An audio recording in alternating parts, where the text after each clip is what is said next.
You're listening to Sticky Note Conversations with Erika Washington. Way below acceptable. Way below acceptable. On this week's episode, I love the saying, talent is equally distributed, but opportunity is not. But opportunity should be equally distributed. We should be able to make sure that everybody has an excellent education. But we set the system up so that there are some haves and that there's some have-nots. Way below acceptable. hey there, Sticky Note listeners. It's your host and executive producer, Erika Washington, and I'd like to welcome you back to another episode of Sticky Note Conversations. You know, the Clark County School District covers nearly all of Southern Nevada. It's the fifth largest school district in the United States and serves more than 350,000 students. And with size, that can bring strength, but it can also make it less agile. And its ability to maneuver and acquiesce to the changing times is a constant challenge. CCSD has struggled for many years to reach star status when it comes to academic performance. The question is why? And what can we do as a community to change the future of CCSD? In today's episode, we discuss some of those challenges with school board trustee appointee Adam Johnson. Adam Johnson is an educator and executive director at the College Board, and he leads a 12-state region to ensure more than 2 million students have the tools and testing access necessary to pursue the path of their choosing. He currently represents the community as a member of the Clark County School District Board of Trustees and serves as vice chair for Democracy Prep at the Agassiz campus, having previously served as Democracy Prep's founding executive director for 6 years. Adam Johnson is a great example of reaching a goal even after failure. Some call it failing up. I think it's moving forward with your purpose, and if it's for you, it'll present itself. The conversation about CCSD is an ongoing one, and we won't answer all the questions in this conversation. It's just the beginning. But I hope you enjoy this conversation as much as we did. Hey there, Sticky Note listeners. It's your host, Erika Washington, and welcome back to another episode of Sticky Note Conversations. Today, I wanted to have a conversation while we're still in Black History Month with folks who are making Black history strides here in Las Vegas and beyond, but specifically in Las Vegas. And so my guest today, Adam Johnson, is the current vice chair for Democracy Prep at the Agassiz campus. He is also appointed member to the Clark County School District Board of Trustees. And so I wanted to chat with him today about the state of education, charter schools, democracy, running for office, all the things that are of interest to me and to plenty of you, but also as a Black man doing a lot of these things, because one of the things that is underserved in our community is Black men in some of these higher roles of education, especially for children, students to see at the elementary and middle school and high school level, seeing Black men in these leadership roles. And so wanting to also think about how we add more to that roster so that more people can see people like them as they're matriculating through school. So without further ado, I'd like to welcome Adam Johnson to Sticky Note Conversations. Welcome. Having me, it really is an honor to be able to have this conversation. For one, because it is important that we always have the opportunity for us to talk about these things. I think that one of the first steps to making sure we can make change is to have real, candid conversation. And then secondly, you and I have known each other for several years. And so being able to be a guest here, being able to talk about the work that we're both doing and how we might be able to work more collaboratively is actually what I'm looking forward to. I think that would be great. Yeah, actually, fun fact, some of our kids went to school together.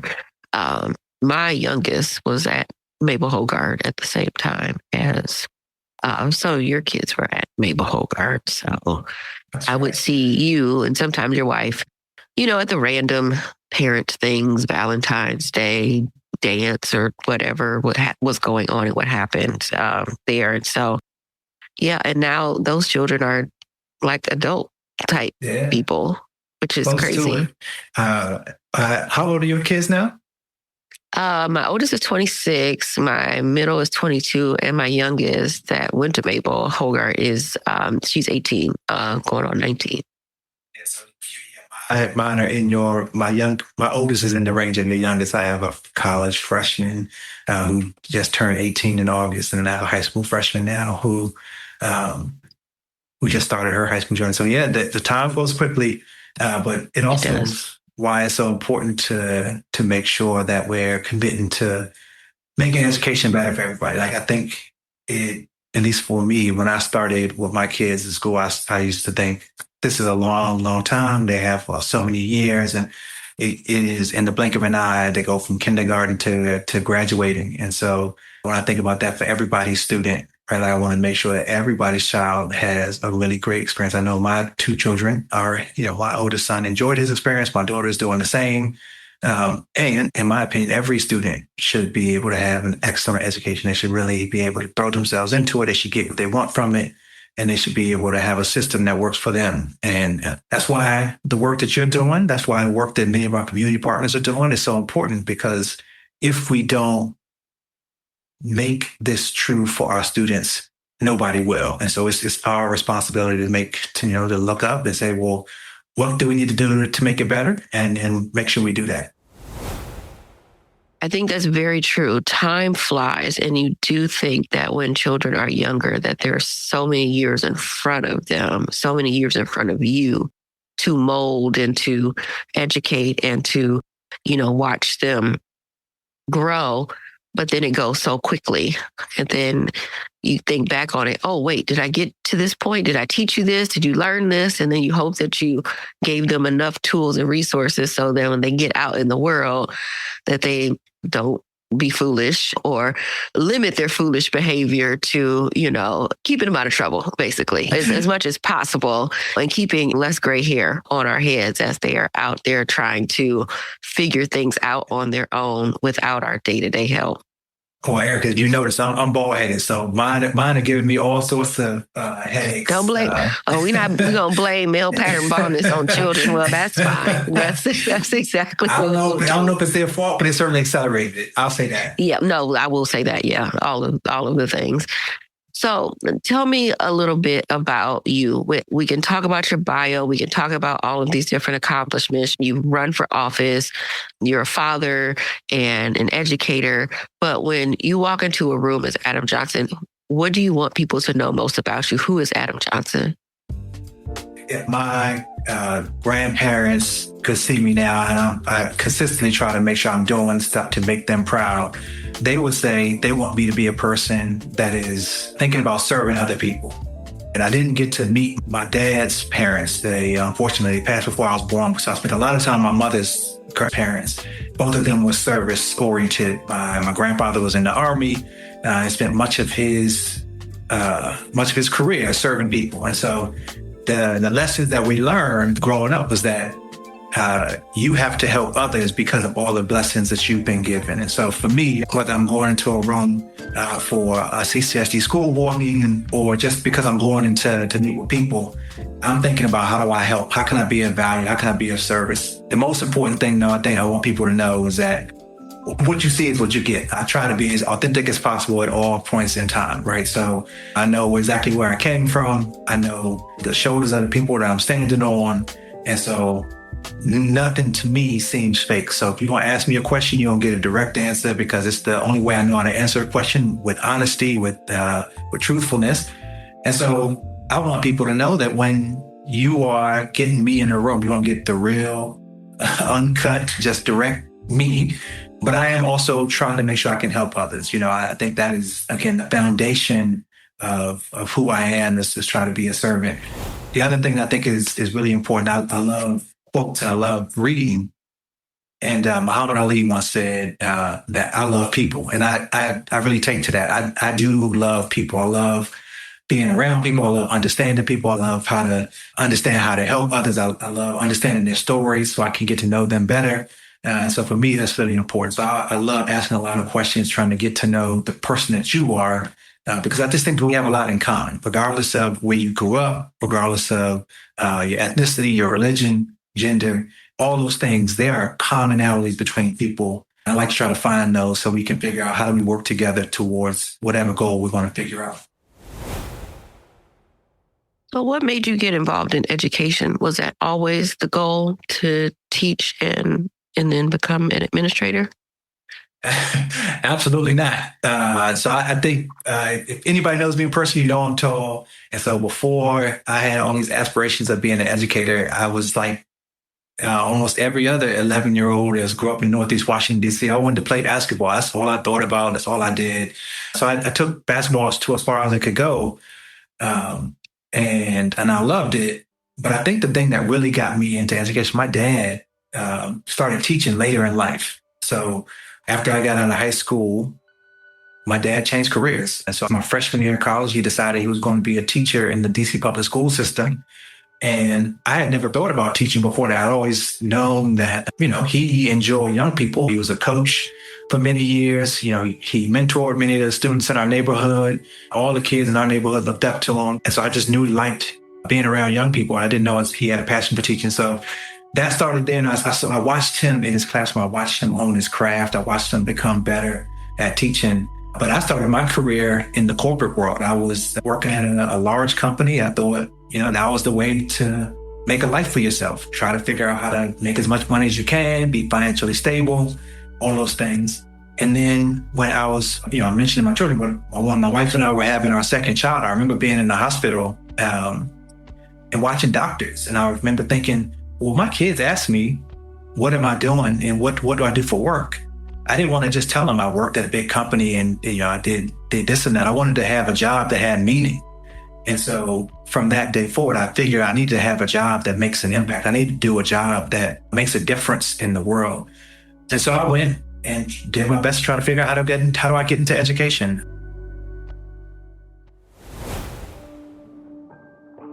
I started off by applying for jobs where I was living in Washington, D.C. at the D.C. public school system. And none of the jobs at that point in time were a good fit for me. And then I started applying to nonprofits. One of my classmates, I was in school at the time, in business school at the time, one of my classmates said, you might want to look into this role out in Las Vegas at Teach for America. And I had never been to Las Vegas in my life, but I said, you know what? If I want to start and get into the education space, I got to start somewhere. And so I applied for this job at TFA, and it was the best thing I could have ever done. Again, I watched my dad in the education space, and so I knew that I wanted to do something that was meaningful. And then when I had the opportunity to start working at TFA, I jumped on it. It was life-changing for me. I got the opportunity to see the impact that schools have. I got the opportunity to see the impact that teachers have directly. I got to go into classrooms and see what it meant to support students from not achieving in one part of the year to being excellent achievers at the end of the year. And so I was just inspired by the work that educators did, and it made me want to do more. From there, I had the opportunity to go and use some of my skills that I had learned at TFA, but also some of my business skills to go and apply to be the executive director at Democracy Prep.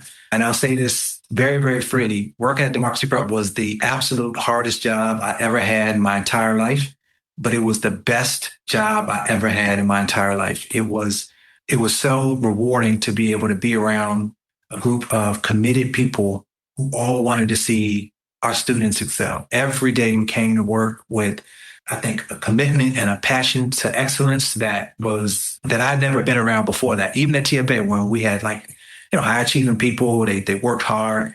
But I went into the space at Democracy Prep, and it was life-changing for me to be around such committed people. And the families were so generous with their time. They were committed to their students. And I loved it. I loved every minute of it. Oh, and Democracy Prep, for those that don't know, is a charter school as well.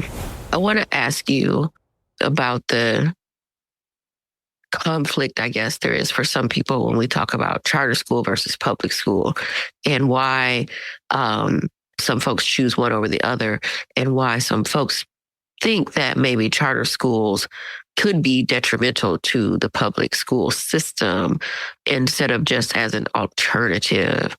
And I'll say, as a parent who has had their children both in charter schools and in public schools, there are differences, and also depending on where you lived at too. So, but thinking about that and thinking about the struggle of Clark County School District and where it ranks on a lot of different lists toward the bottom as a public school entity, do charter schools play a part in that struggle, or does it bring it up?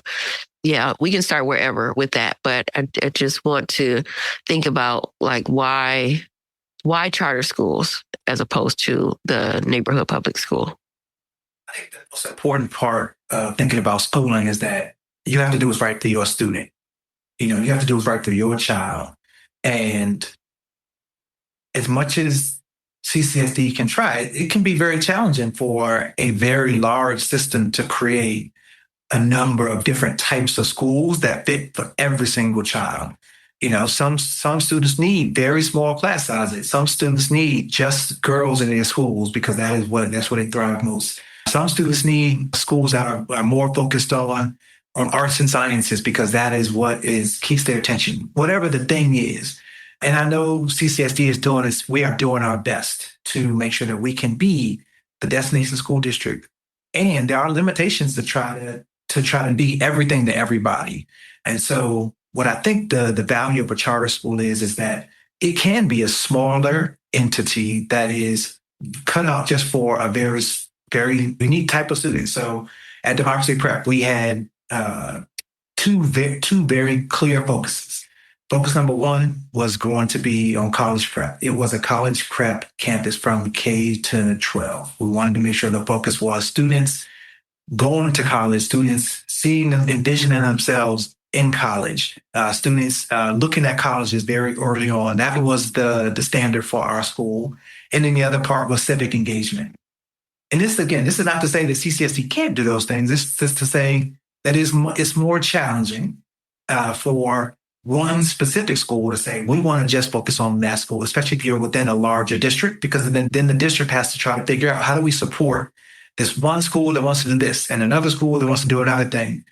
A district has to work inside of a larger system because that's how large systems work. And so I think that is the key for me. It's not either or. I think families have to determine what is best for my student. And I also said Democracy Prep couldn't be everything to everybody. So lots of students wanted to have lots of CTE courses. That wasn't what we could provide because we weren't going to be able to do that. While students wanted to have 6 or 7 sports options, we weren't going to be able to provide that because that wasn't going to be the full comprehensive. We have some sports. And so I think that is what we have to make the trade-offs on. Families have to decide, do I want my student in one environment or the other? But I don't think they are in competition with each other. And I recognize that there are only a certain amount of students. But again, students should go to the place where they are getting what's best for them. Some students really do thrive in a much larger environment. I'm a social creature. And so for me, I like to be around a lot of people. It's helpful for me to be around lots of people all the time. Other students, they need a smaller environment where they feel more seen and they know their friend group every single day.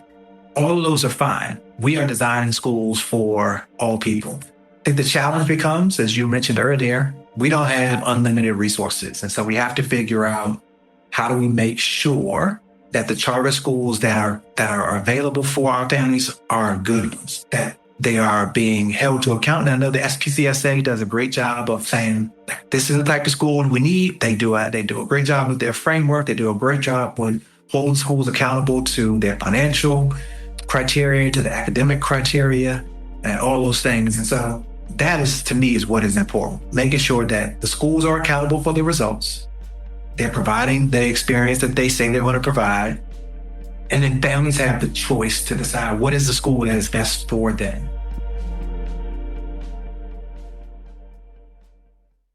Could it be that, because you mentioned different types of schools as charter schools, but there's also magnet schools, right? And magnet schools are considered just public schools, just specialized. And usually sometimes you have to take a test to get in or what have you.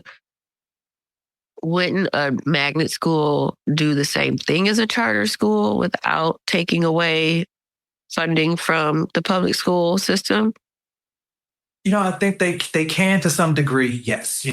But in some instances they're unable to do that. So, unless I've not yet seen this be the case, but I'm sure I've not seen every school on the planet. But single gender schools, right? And I went to a single gender high school, and I actually thought that was a really important thing for me to be able to go to a single gender high school. But I know traditional public schools have challenges with creating single gender high schools. And so, yes, for some programs, magnet schools are going to be very, very helpful. But even still, even in some of our traditional magnet programs, there's just a smaller subset of the school. So you're trying to run two programs in one school. So, for example, and Clark has been successful, and so I'm not using it as a bad example. What I'm saying is Clark has to run their magnet program, and then within the magnet program, then inside the same school they have neighborhood students. And so that can create some challenges sometimes where it can create two sets of students in the same building. So it could be, and I don't know if this is true or not, but it could be challenging to create one school culture when you have two different goals for students, where the magnet program is looking to get to destination A, and the non-magnet students may have lots of different destinations that they're seeking. So I think for me, it is helpful to have the charter space where you can say, like, this school community is solely focused on whatever they decide to focus on, and they carve that out. I think to your point, though, if you want to make sure that you are keeping the funds in the way they need to, hold schools accountable. Make sure you're checking, are they getting the results that they need to get? If you're saying this school's supposed to be able to do A, B, and C, is it doing A, B, and C? I'm very big on accountability, both personal accountability, professional accountability. And so I think having really strong accountability frameworks is important, both for all parties involved, whether it's charter schools or traditional public schools. We should be evaluating, are these places of learning doing what we say we're supposed to do? You're listening to Sticky Note Conversations with Erika Washington. You said you went to an all-male high school. How did that shape you? I think it shaped me pretty dramatically, quite frankly. It was important to be able to, for me at least, to be able to be in an environment where it was okay to just focus on academics. And what I mean by that is there are sometimes when two genders get around each other, especially the high school ages, they are peacocking for each other. They are showing out. There are a lot of hormones floating around in high school. Floating around the high school. And for me, in my ages 14 to 18, when it was just like, look, that element is eliminated. You just think you don't have to show out for anybody. You're not trying to be better than anybody. You're just coming in focusing on your schoolwork.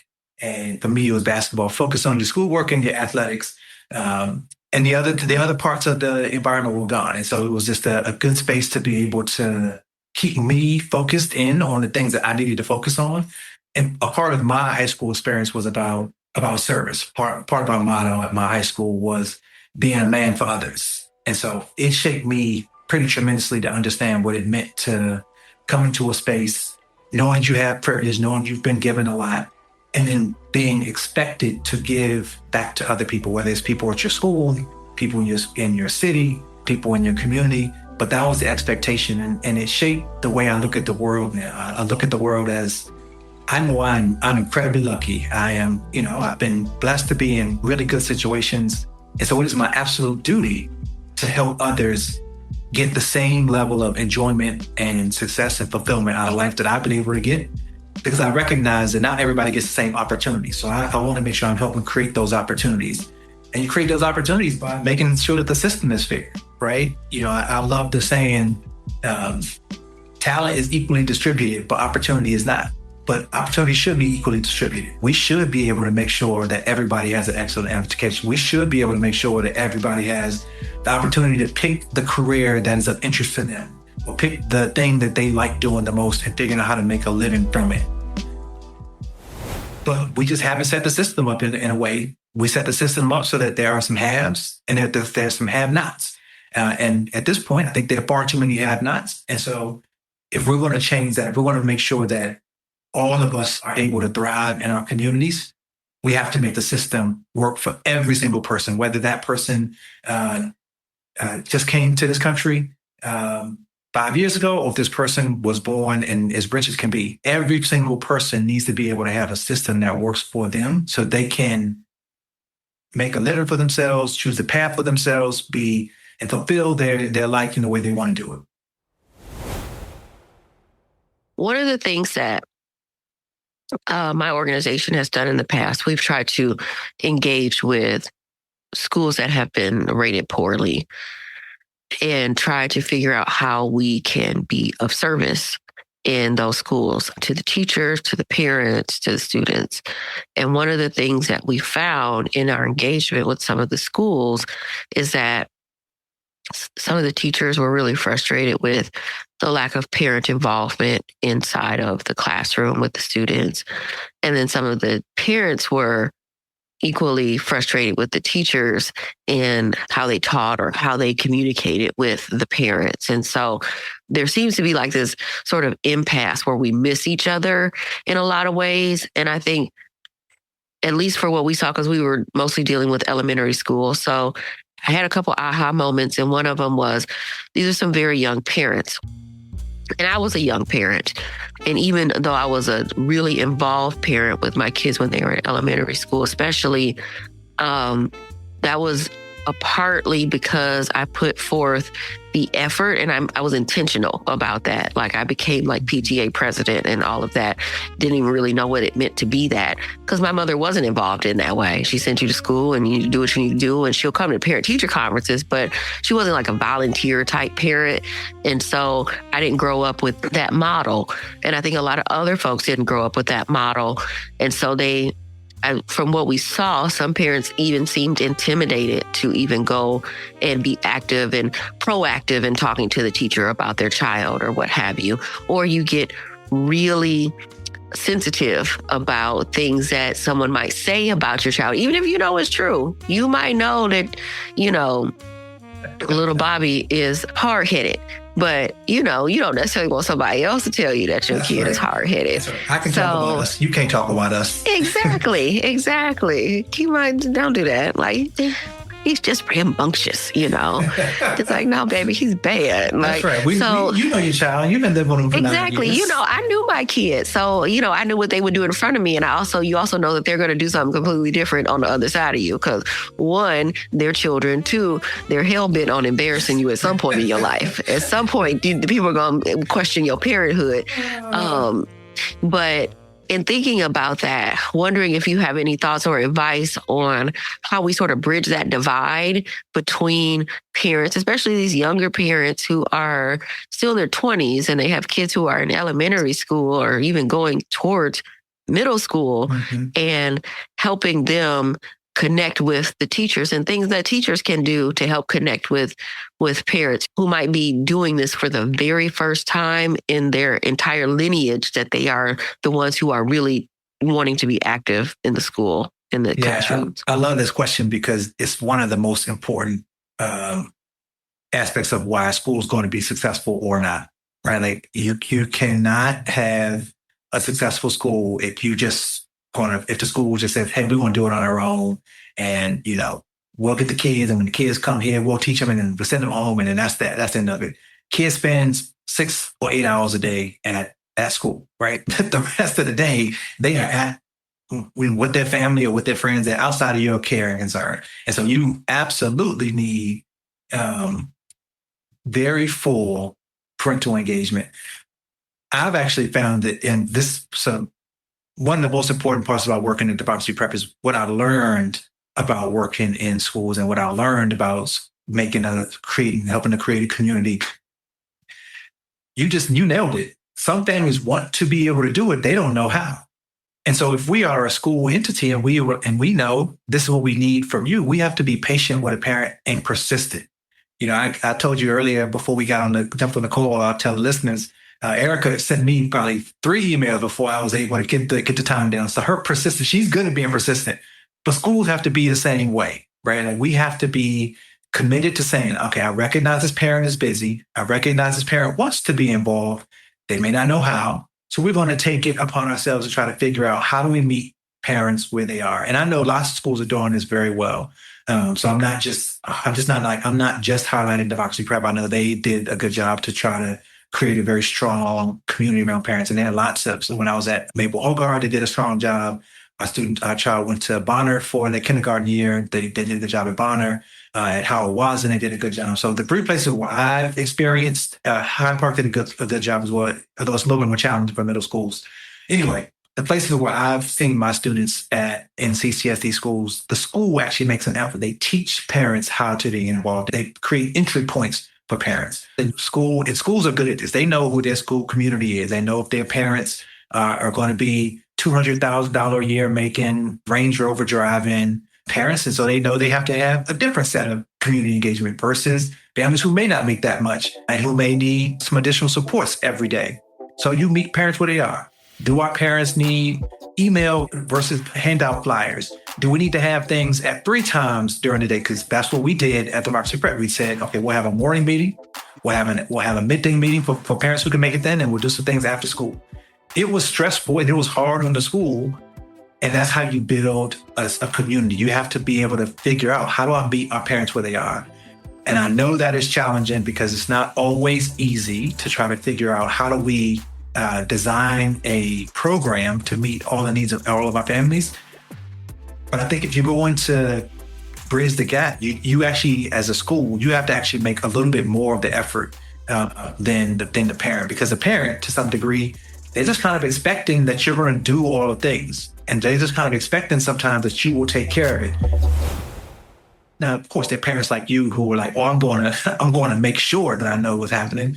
But the average 20-year-old, they were like, well, I went through school, and so I don't know what it's like now. They just kind of send their school, and I'm going to make a generalization, but they send their child and they expect the school to kind of do the work. So as a school responsibility, they say, like, this is our expectation of you, parent. We expect you to come to, these sets of events, and this is the reason why we want you to be here. We expect you to come to this thing, and this is the reason why we want to be here.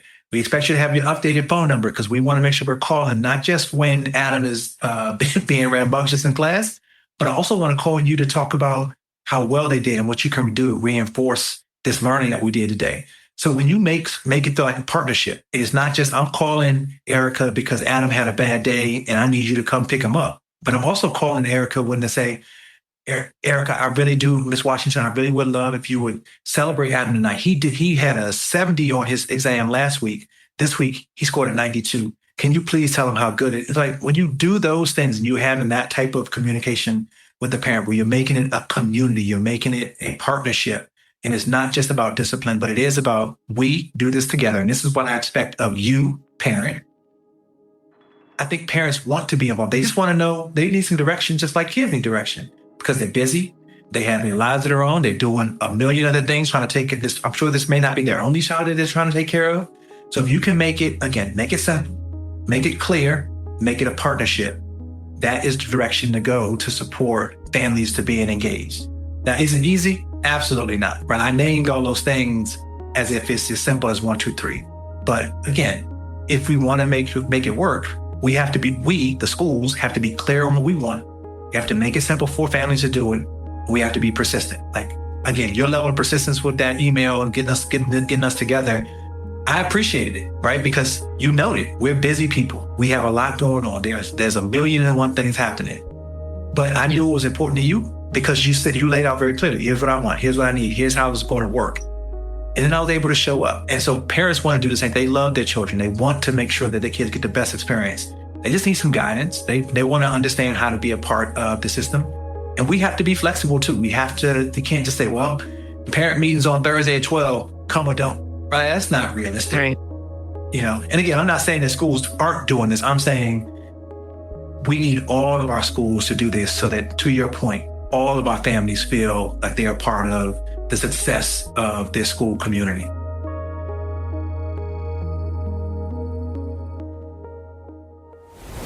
Yeah, well, I think there's also just a level of cultural competency that comes into play too. So teachers understanding where parents are coming from and also understanding what language to speak to those parents and how to get through to them, because it can be intimidating. And I won't say that I never was intimidated by some of the conversations or meetings or what have you, because sometimes it's, I think it's funny, even as a parent, even as an adult, sometimes I have to remember, oh, I'm the adult in the room. I am in charge. I am making all of these decisions. Holy crap. Like I have to decide what we're doing next. And so you have some pinch me moments as your children are growing up. You're like, oh, I have to figure that. Oh, holy. Okay. Shoot. Hold on just a minute.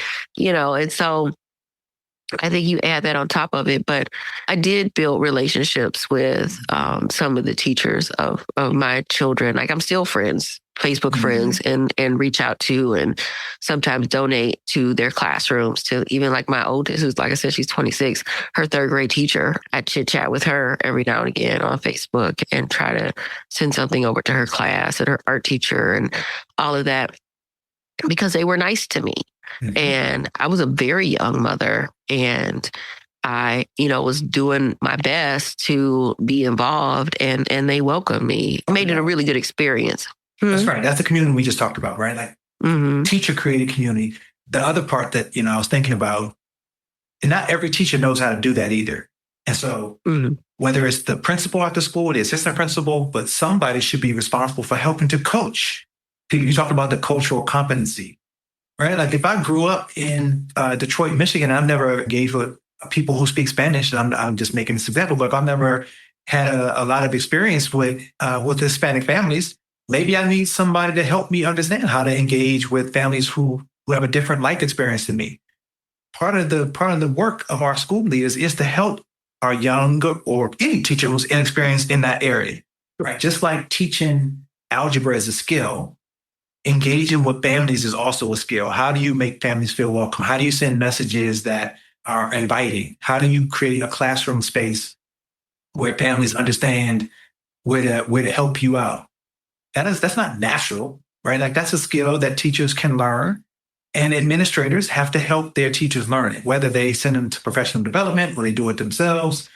But to your point, if you are a young parent, this is your first time doing this, and if you are a young teacher, this is their first time doing it, there needs to be some coaching and support for the person who's going to be leading that work. So it's hard all around. So this is not me finger pointing. I'm saying, you asked how we can make it better. It requires a lot of investment and a lot of real intentional action to make these things better. But I know we can get there because I've seen people want to do it, and so because I've seen it been done well, I know it's possible, and I know people want to do it over and over again.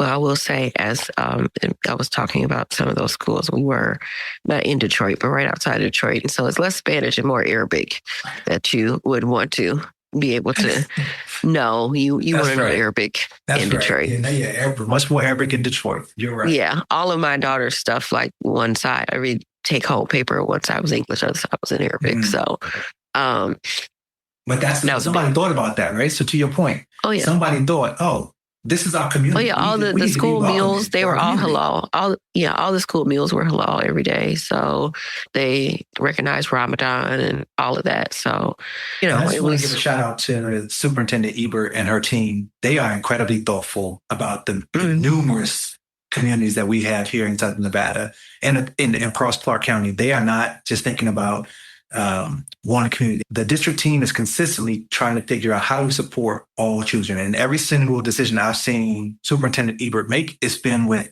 all students at the center of it. And so I've really appreciated watching her take on this very difficult job with a lot of pressure on her and consistently think about every student first. We had the start time situation we had a start time decision that she had to make a couple of months ago.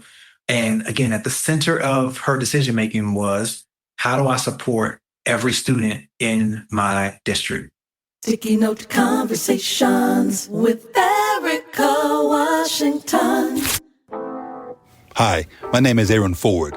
Hi, my name is Nina Nova. Hi, I'm Lori Lee. And you're listening to Sticky Note Conversations with Erika Washington. Hey y'all, I'm Erika Washington, the host, creator, and executive producer of Sticky Note Conversation.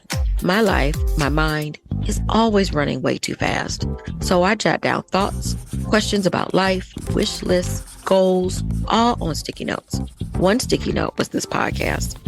Over the course of my journalism and social justice journey, I've met some really amazing people, but I hated that I couldn't talk longer and really dive into their lived experiences, their views of the world, and their dreams for the future.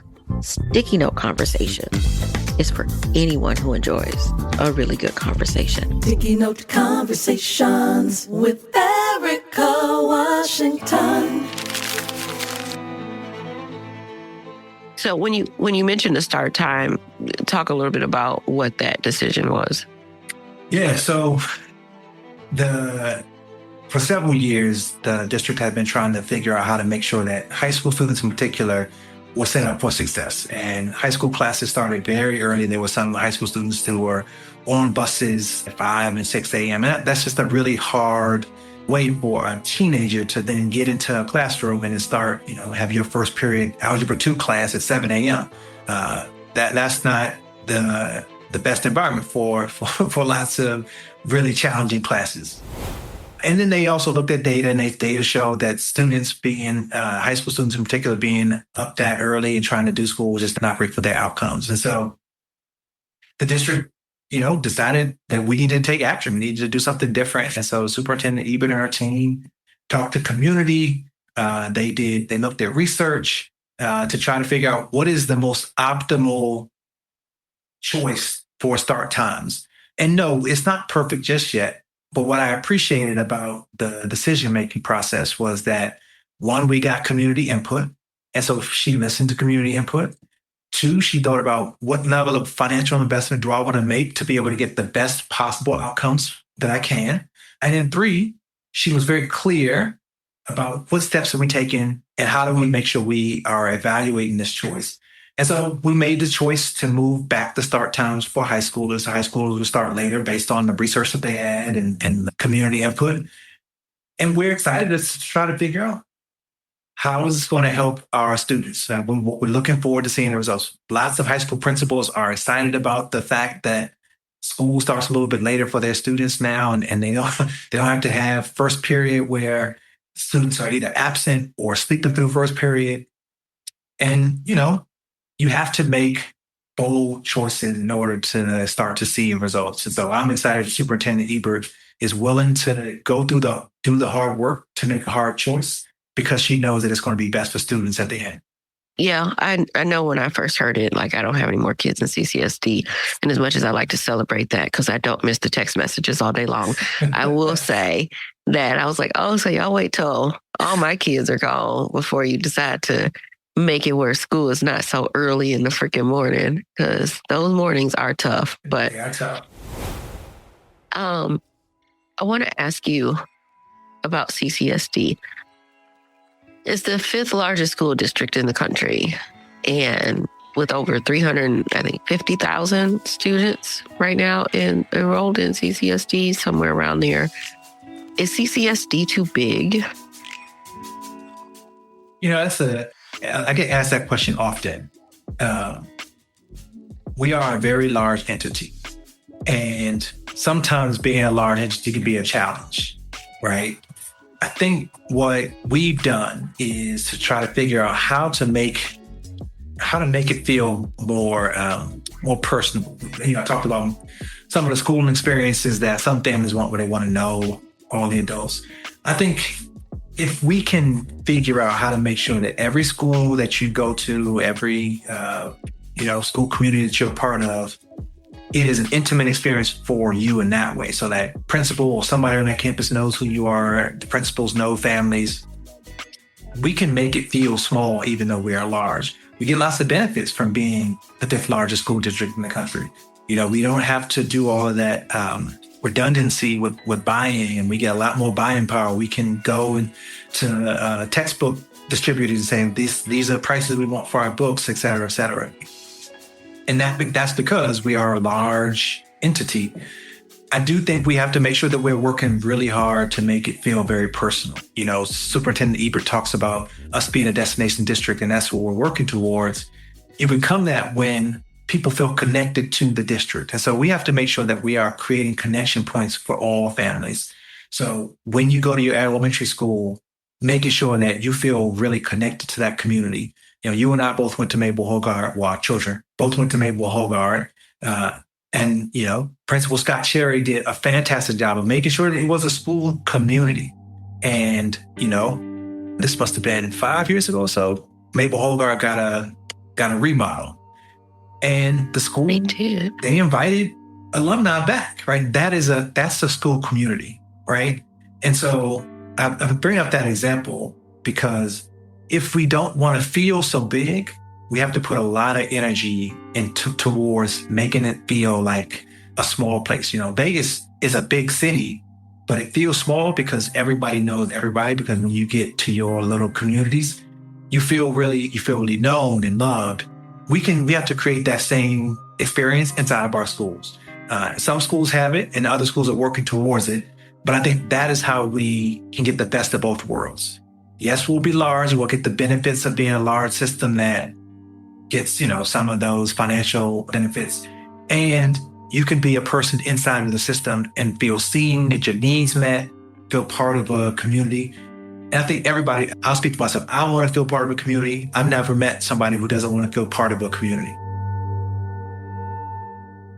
Vegas, I refer to Vegas as Mayberry because it's not very large. It feels, you know, when you take out the strip, when you don't include the strip, and not that it's really in the city anyway, but when you don't include that area, like it is very small. And, you know, and then the population of Black people is even smaller, especially somebody like me coming from Detroit, you coming from DC, that, you know, I joke when they say, oh, do you know such and such? I'm like, yeah, it's only like 27 of us. Of course I do. Of course I do. You know, we get together, all of us, That's the right. entire, all the time. the entire Black community. We get together and we see each other. Go ahead and make an annual cookout this summer. Exactly. You know? Exactly. You ran for office. Yeah. A number of years ago. You threw your hat in the ring. What made you decide that you wanted to be a public servant in that way? What went into that decision? It was a hard choice to make too, because I'm really showing my age here. It was 10 years ago. I ran in 2016. Actually, maybe it was 11 years ago. I think it was 2015. Anyway, I had to talk a lot to my wife about like the commitment that I would take when my children were very young. My son was 8. My daughter was 5, 4 or 5, and what it would mean for me to do that. And I totally, the reason why I wanted to do it is because I felt like there was still more for me to give. At that point, I was still working at Teach for America. And I wanted to try to figure out, how could I make more impact? How could I serve more students? How could I help to make the lives of more students, not just the lives of the educational experience, better? And I just felt like there was so much to give. But I will tell you, Erika, it was actually the biggest blessing in disguise to not have lost. While it was crushing to have lost that race, and I thought I put myself all the way out there. And it was not fun to go knock on doors in the middle of July, and then come October or November, rather, you know, you see the battle and you lost. But it was actually really good experience. One, I learned a lot about our community. I learned about the issues that people cared about. I learned about how much people cared about our schools. I learned about why they still sent their students to CCSD, even though they knew that there were challenges. They were like, this is why I believe in the district. So it was good to learn that. And then the other part was I had the opportunity to take what I learned from that campaign and transition that to my work at Democracy Prep. You know, all the things that people said about the district that they wanted to see be better, I was able to see if I could help create that at Democracy Prep. So when families told me they wanted a school that would listen to them, families told me that they wanted schools that were really challenging, I listened to them, and I was able to help create those things at Democracy Prep. All these elements that families were saying that they wanted from their schools, I was able to learn from that. And the good part is as I've now transitioned, I'm on the board now, 10 years later. One, I have the experience of having worked directly at a school. So I have those experiences about what does it mean to be a servant in a school environment. And then two, I still remember what our families told me from many years ago about what they expected from our schools, what they expect from our elected officials, what they expect from our superintendent, how they want to be communicated with clearly and consistently, how they want to be a part of the work that we're doing. And so, I really appreciate the opportunity to work on our school board because we are 11 people who, while we have very strong opinions about lots of things, I know the one thing we agree on wholeheartedly is students come first. And so we work to serve students every day, work as a team to make sure that we can leave our egos behind and do what's best for our students. So I don't know that I would have learned that lesson as clearly or as deeply if I had not had lost. And yes, it's a big time commitment to run for a school board. It's it's expensive. You have to figure out how to raise money. You got to put yourself all the way out there and say, like, this is why I want to do it. But the value of being able to be in that seat after is tremendous. And so if you're willing to make the commitment, I encourage all people to explore it. If you feel like you have time to make a difference, if you have the capacity to make a difference, go do it. Put your hat in the ring.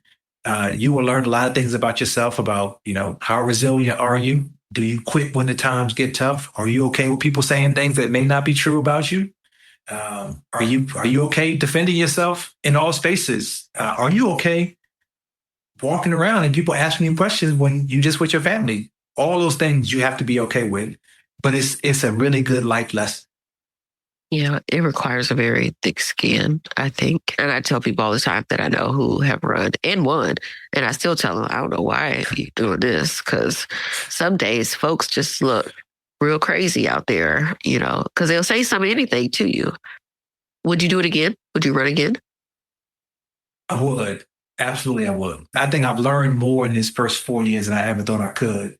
But I also learned you have to put your energy towards just a couple of things. You can't try to do everything and you can't be everything for everybody. And you have to rely on your teammates. And so I know some of my teammates have passions that are a little bit different from mine. And so I let them focus on those things. And I have 3 very, very specific parts of the work that I want to do. One, I want to make sure that we're always focusing on academic achievement. So like at every meeting when we start talking about academics, I am zoned in. I'm key. And I pay attention to all of the things we're talking about, but I'm really dialed in when we talk about academic achievement. Number 2, I want to make sure we get the funding that we need as a school district. I think I recognize that we have limited funds in the state. I recognize money is never easy. I recognize all those things. And I want to make sure that we are able to get the funding and the resources that we need to be a really highly successful school district. So I'll put my energy and effort toward that. And then 3, making sure that we're telling our story, right? You are in communications. And so, there's nothing more critical than being able to tell your story. Because if you don't tell your story, somebody's going to tell it for you. And so I want to make sure I'm able to help Superintendent Ebert and her team really clearly tell our story about why we're going to be a destination district, why families should be excited to be a part of the work that we're doing, how we better support students at all levels. I want to make sure that we're being clear about those things. So those are the 3 areas that I've put my eyesight on: academic achievement, financial stability, and telling a clear story to our community. There are lots of other things that my teammates are doing, and they have folks that are those things, and whether it's governance policies, et cetera. But that's the area where I feel like I can contribute the most. And if I had the opportunity to run again, I would do it in a heartbeat, because I think those are really big things that aren't going to be finished in just 4 years. Well, thinking about that, it makes me think about democracy. And then democracy prep, working for a school called Democracy Prep. How are you prepping for democracy? So thinking about what is democracy? And it's a question that I ask everybody. What is democracy and do we have it? First, I think that I would define it as everyone has a voice that is equal and able to to drive change, right? And so my voice is equally important to yours. And then we take the evidence and all the things, and then we figure out how do we get towards outcome based on listening to my voice. I don't know that we have that just yet. I think, you talked about this earlier when you talked about parents who are afraid of the system, or parents who are afraid of being able to engage with the system. We've not made the system inviting. So whether that is, housing authority, school districts, the criminal justice system, you name it, the institution sometimes squashes the individual, and the individual's voice is not often heard in those spaces. If we're going to really have democracy, if we're going to really make sure that people's voices count, now everybody can't get exactly what they want all the time. That's not how life works. You had kids, that you had to learn how to share. We have limited resources. We all have to learn how to share. But it doesn't mean just because you have more money, you are more important.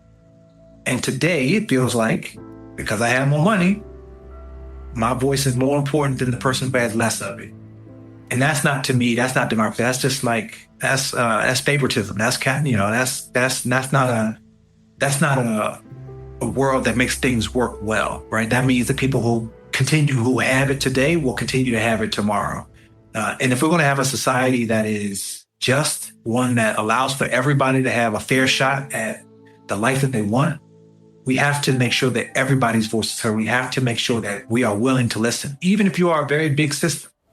And, I'm going to bring it back to Superintendent Ebert, because I think it's an important thing that she does well. We get lots of emails.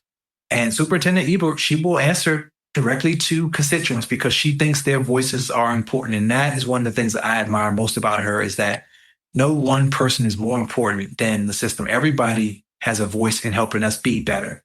Now, yes, Superintendent Ebert's job is to make the final decision, but she is informed by the voices who are coming to her. She's informed by the community that she's serving. That, to me, is moving towards a democracy. My hope is that more people recognize that Superintendent Ebert is thinking about all of these. She's thinking about, how do I listen to more voices? How do I get more people's input in these hard choices so that everybody feels like they're a part of these decisions? Again, it's not everybody's job to make the decision. That's her job.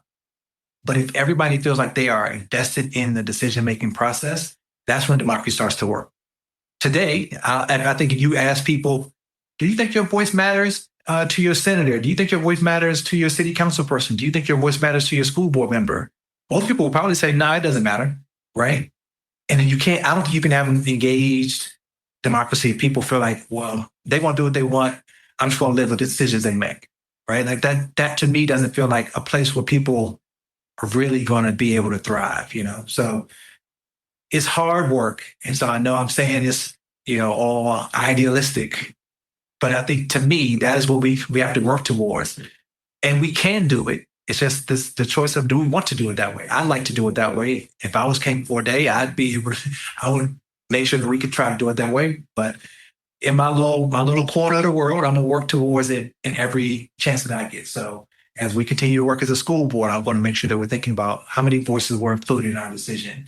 When I'm, as a parent, I'm thinking about how do I make sure I can listen to my children's input, even when I have to make final decisions. When I'm at work, doing the same thing. And my hope is that through my actions, I can be an example for others. And then that starts to rub off on them. So that makes sense. Anywho, okay. So before we go, I want a question to ask everybody.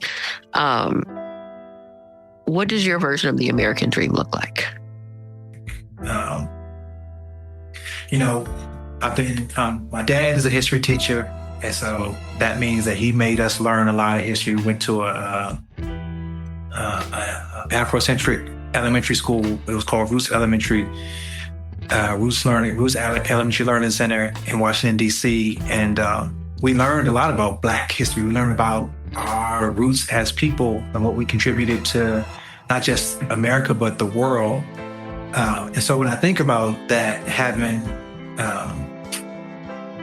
our ancestors come here against their will, many of them hundreds of years ago, but now being firmly part of this country and the part of the fabric of this country, I think the American dream, not just for Black people, and I have a really specific dream for Black people, but for all people, I think it is making sure you have the ability and the tools to do whatever it is that brings you happiness, right? Because for me, I think true absolute happiness, true fulfillment is being able to take a step back and like, what is it that I love to do, right? And can I live my life, make a living doing that?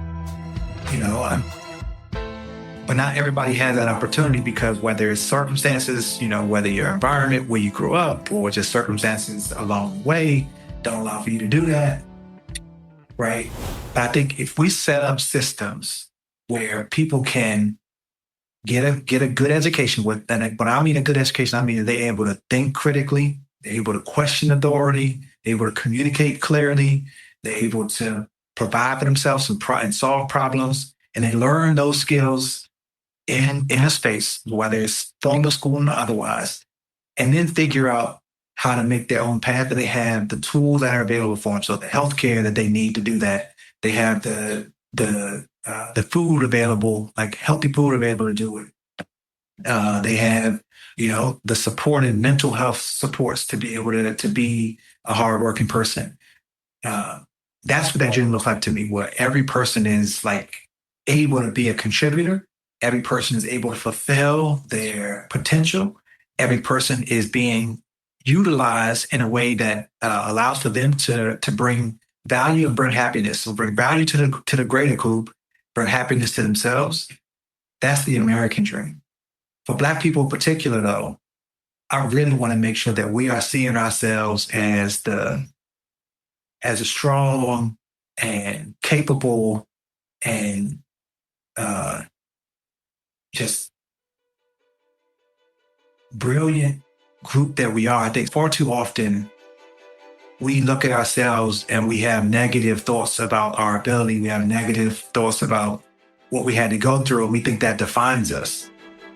Not only do I want us to be incredibly happy and providing for ourselves, etc., I want us to have the confidence, the optimism of all of our ancestors. But our ancestors were strong people who knew what it meant to survive, to create, to have community.